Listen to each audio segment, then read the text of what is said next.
आपको मोहाली इस वक्त लिए चलते हैं। प्रधानमंत्री नरेंद्र मोदी मौजूद हैं। गरीब से गरीब को आरोग्य सुविधा के लिए देश एक नहीं, दो नहीं, 6 मोर्चों पर एक साथ काम करके देश की स्वास्थ्य सुविधाओं को सुधारा जा रहा है, मजबूत किया जा रहा है। पहला मोर्चा है प्रिवेंटिव हेल्थ केयर को बढ़ावा देने का। दूसरा मोर्चा है गांव-गांव में छोटे और आधुनिक अस्पताल खोलने का। तीसरा मोर्चा है शहरों में मेडिकल कॉलेज और मेडिकल रिसर्च वाले बड़े संस्थान खोलने का। चौथा मोर्चा है देश भर में डॉक्टरों और पैरामेडिकल स्टाफ की संख्या बढ़ाने का। पांचवा मोर्चा है मरीजों को सस्ती दवाइयां, सस्ते उपकरण उपलब्ध कराने का। और छठा मोर्चा है टेक्नोलॉजी का इस्तेमाल करके मरीजों को होने वाली मुश्किलें कम करने का। इन 6 मोर्चों पर केंद्र सरकार आज रिकॉर्ड निवेश कर रही है, इन्वेस्टमेंट कर रही है, हजारों करोड़ रुपए खर्च कर रही है। साथियों, हमारे यहां हमेशा से कहा गया है, बीमारी से बचाव ही सबसे अच्छा इलाज होता है। इसी सोच के साथ देश में प्रिवेंटिव हेल्थ केयर पर इतना जोर दिया जा रहा है। अभी कुछ दिन पहले ही एक रिपोर्ट आई है जिसमें कहा गया है कि जल जीवन मिशन की वजह से पानी से होने वाली बीमारियों में बहुत ज्यादा कमी आई है। यानी जब हम बचाव के लिए काम करते हैं तो बीमारी भी कम होती है। इसी तरह की सोच पर पहले की सरकारें काम ही नहीं करती थी, लेकिन आज हमारी सरकार तमाम अभियान चलाकर, जन में जागरूकता का अभियान चलाकर लोगों को जागरूक भी कर रही है और बीमार होने से बचा भी रही है। योग और आयुष को लेकर आज देश में अभूतपूर्व जागरूकता फैली है। दुनिया में योग के लिए आकर्षण बढ़ा है। फिट इंडिया अभियान देश के युवाओं में लोकप्रिय हो रहा है। स्वच्छ भारत अभियान ने बहुत सी बीमारियों के रोकथाम में मदद की है। पोषण अभियान और जल जीवन मिशन से कुपोषण को कंट्रोल करने में मदद मिल रही है। अपनी माताओं बहनों को एलपीजी कनेक्शन की सुविधा देकर हमने उन्हें धुएं से होने वाली बीमारियां, कैंसर जैसे संकटों से भी बचाया है। साथियों, हमारे गांवों में जितने अच्छे अस्पताल होंगे, जांच की जितनी सुविधाएं होगी, उतना ही जल्दी रोगों का पता चलता है। हमारी सरकार इस दूसरे मोर्चे पर भी देश भर में बहुत तेजी से काम कर रही है।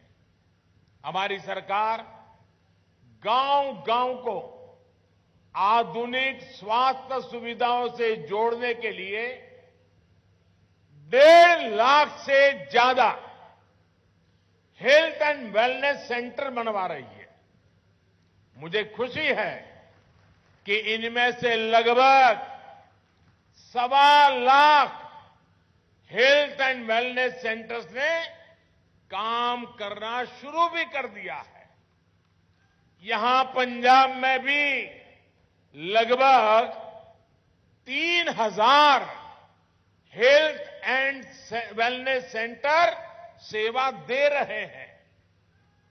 देश भर में in health and wellness centres में अभी तक लगभग 22 करोड़ लोगों की कैंसर से जुड़ी स्क्रीनिंग हो चुकी है, जिसमें से करीब 60 लाख स्क्रीनिंग ये मेरे पंजाब में ही हुई है। इसमें जितने भी साथियों में कैंसर की पहचान शुरुआती दौर में हो पाई है, उनको गंभीर खतरों से बचाना संभव हो पाया है।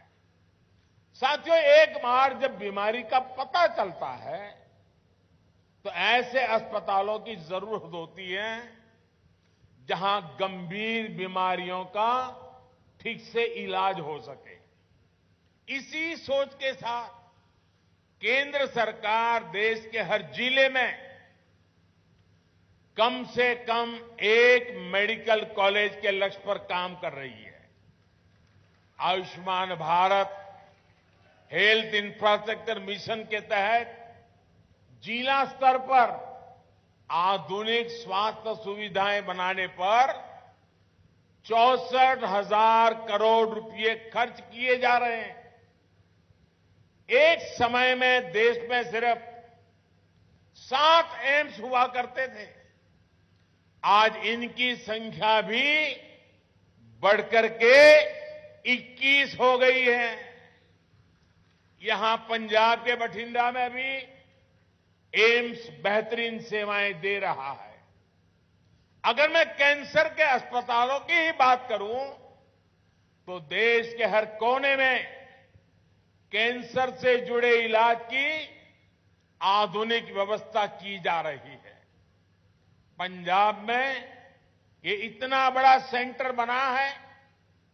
हरियाणा के झज्जर में भी नेशनल कैंसर इंस्टीट्यूट स्थापित किया गया है। पूर्वी भारत की तरफ जाएं तो वाराणसी अब कैंसर ट्रीटमेंट का एक हब बन रहा है। कोलकाता में नेशनल कैंसर इंस्टीट्यूट का दूसरा कैंपस भी काम शुरू कर चुका है।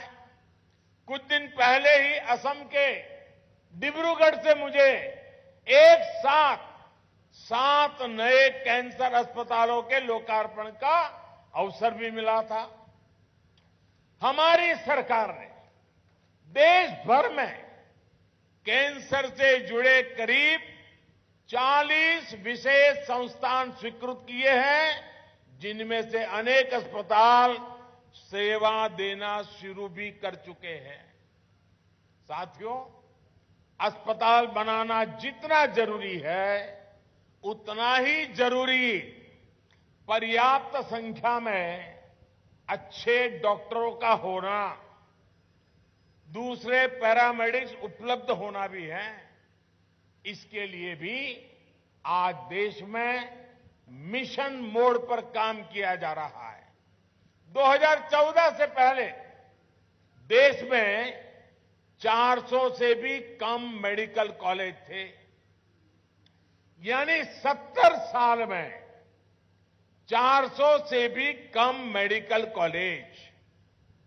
वहीं बीते 8 साल में 200 से ज्यादा नए मेडिकल कॉलेज देश में बनाए गए हैं। मेडिकल कॉलेजों के विस्तार का मतलब है कि मेडिकल सीटों की संख्या बढ़ी है।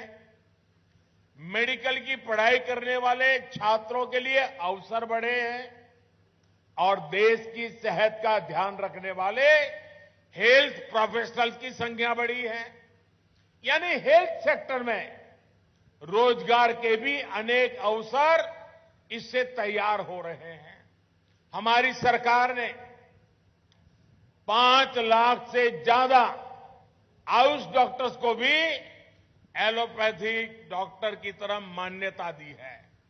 इससे भारत में डॉक्टर और मरीजों के बीच अनुपात में भी सुधार हुआ है। साथियों, यहां बैठे हम सभी लोग बहुत सामान्य परिवारों से, हम सभी को अनुभव है कि गरीब के घर जब बीमारी आती थी तो घर जमीन तक बिक जाया करती थी। इसलिए हमारी सरकार ने मरीजों को सस्ती दवाइयां, सस्ता इलाज उपलब्ध कराने पर भी उतना ही जोर दिया है। आयुष्मान भारत ने गरीब को 5 लाख रुपए तक के मुफ्त इलाज की सुविधा दी है।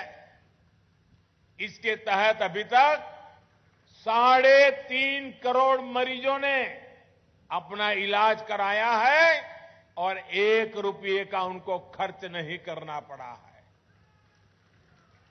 और इसमें बहुत सारे कैंसर के मरीज भी है। आयुष्मान भारत की वजह से गरीब के 40,000 करोड़ रुपए, अगर ये व्यवस्था न होती तो उसकी जेब से जाने वाले थे वो 40,000 करोड़ रुपए आप जैसे परिवारों के बचे हैं। इतना ही नहीं, पंजाब सहित देश भर में जो जन औषधि केंद्रों का नेटवर्क है, जो अमृत स्टोर है, वहां भी कैंसर की दवाएं बहुत कम कीमत पर उपलब्ध है।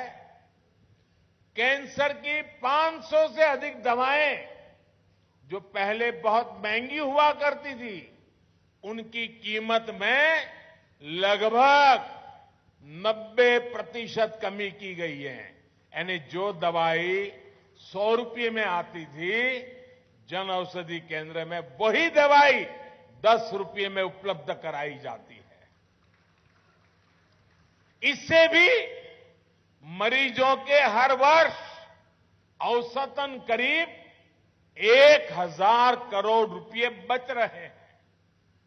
देश भर में लगभग 9,000 जन औषधि केंद्रों पर भी सस्ती दवाएं गरीब और मध्यम वर्ग की परेशानियों को कम करने में मदद कर रही है। भाई और बहनों, सरकार के होलिस्टिक हेल्थ केयर अभियान में नया आयाम जोड़ा है आधुनिक टेक्नोलॉजी ने। हेल्थ सेक्टर में आधुनिक टेक्नोलॉजी का भी पहली बार इतने बड़े स्केल पर समावेश किया जा रहा है। Ayushman Bharat digital health mission से सुनिश्चित कर रहे हैं कि हर मरीज को क्वालिटी स्वास्थ्य सुविधाएं मिले, समय पर मिले, कम से कम परेशानी हो। टेलीमेडिसिन, टेली कंसल्टेशन की सुविधाओं के कारण आज दूर सुदूर गांव का व्यक्ति भी शहरों के डॉक्टरों से शुरुआती परामर्श ले पा रहा है। संजीवनी ऐप से भी अभी तक करोड़ों लोगों ने इस सुविधा का लाभ लिया है। अब तो देश में मेड इन इंडिया 5G सेवाएं लॉन्च हो रही है। इससे रिमोट हेल्थ केयर सेक्टर में क्रांतिकारी बदलाव आएगा। तब गांव के गरीब परिवारों के मरीजों को भी बड़े अस्पतालों में बार बार जाने की मजबूरी भी कम हो जाएगी। साथियों, मैं देश के हर कैंसर पीड़ित और उनके परिवार से एक बात जरूर कहना चाहूंगा। आपकी पीड़ा मैं भली भांति समझ सकता हूं, लेकिन कैंसर से डरने की नहीं, लड़ने की जरूरत है। इसका इलाज संभव है। मैं ऐसे अनेक लोगों को जानता हूं जो कैंसर के सामने लड़ाई जीत करके आज बड़ी मस्ती से जिंदगी जी रहे हैं। इस लड़ाई में आपको जो भी मदद चाहिए केंद्र सरकार वो आज उपलब्ध करा रही है। इस अस्पताल से जुड़े आप सभी साथियों से भी मेरा विशेष आग्रह रहेगा कि कैंसर के कारण जो डिप्रेशन की स्थितियां बनती है उनसे लड़ने में भी हमें मरीजों की परिवारों की मदद करनी है। एक प्रोग्रेसिव समाज के तौर पर यह हमारी भी जिम्मेदारी है कि हम मेंटल हेल्थ को लेकर अपनी सोच में बदलाव और खुलापन लाए, तभी समस्या का सही समाधान निकलेगा। स्वास्थ्य सेवा से जुड़े अपने साथियों से मैं ये भी कहूंगा कि आप भी जब गांवों में कैंप लगाते हैं तो इस समस्या पर भी जरूर फोकस करें। सबका प्रयास से हम कैंसर के विरुद्ध देश की लड़ाई को मजबूत करेंगे। इसी विश्वास के साथ पंजाब वासियों को और जिसका लाभ हिमाचल को भी मिलने वाला है, आज ये बहुत बड़ा तोहफा आपके चरणों में समर्पित करते हुए मैं संतोष की अनुभूति करता हूं